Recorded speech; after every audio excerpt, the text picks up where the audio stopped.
Assalamualaikum warahmatullahi wabarakatuh. Di sini saya akan mempresentasikan tentang konsep teknik supervisi. Ya, perkenalkan, nama saya Irfan Fadila dari kelas T2A.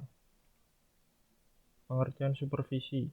Supervisi secara etimologi berasal dari kata super dan visi yang mengandung arti melihat dan meninjau dari atas atau memiliki atau menilik dan menilai dari atas yang dilakukan oleh pihak atasan terhadap aktivitas kreativitas dan kinerja bawahan.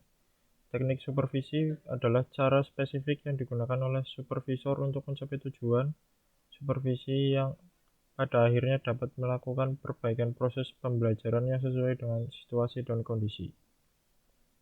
Supervisor, supervise, mengawasi atau mengarahkan. Jadi bila dideskripsikan, supervisor merupakan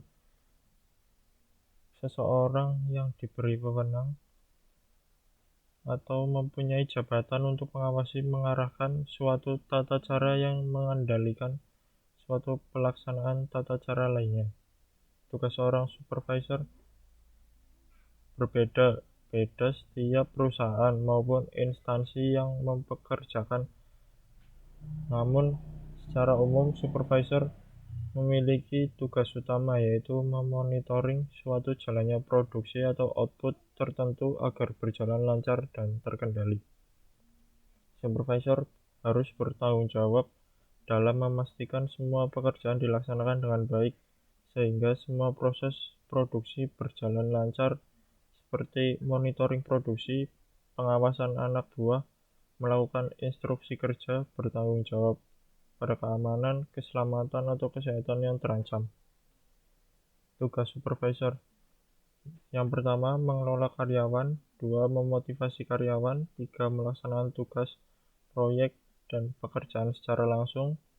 4. Menegakkan aturan yang telah ditentukan oleh perusahaan. 5. Mendisiplinkan bawahannya. 6. Memberikan info kepada manajemen mengenai kondisi bawahan atau menjadi perantara antara pekerja dan manajemen. Yang ketujuh, memecahkan masalah sehari-hari yang rutin. 8. Membuat rencana jangka pendek untuk tugas yang telah ditetapkan oleh atasannya. 9. Bertugas membuat job deskripsi untuk staf bawahannya. Fungsi supervisor yang pertama yaitu untuk mendukung dan mengelola tugas karyawan. Kedua, menjaga koneksi antara karyawan dan manajer. Yang ketiga, menyampaikan semua keluhan dari tamu atau pelanggan yang dikirimkan oleh karyawan untuk disampaikan kepada manajer. Yang keempat, memecahkan masalah sebanyak mungkin tanpa dikelola oleh atasan atau manajer. Peranan supervisor yang pertama sebagai perencana, kedua sebagai seorang manajer, ketiga seorang pembimbing, keempat sebagai mediator, yang kelima seorang inspektur.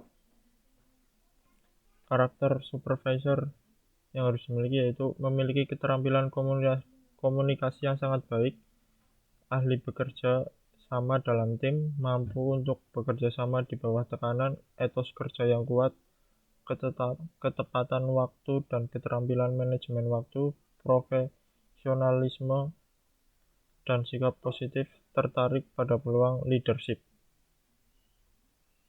Ini konsep teknik supervisi. Ya, terima kasih. Kurang lebihnya mohon maaf. Wassalamualaikum warahmatullahi wabarakatuh.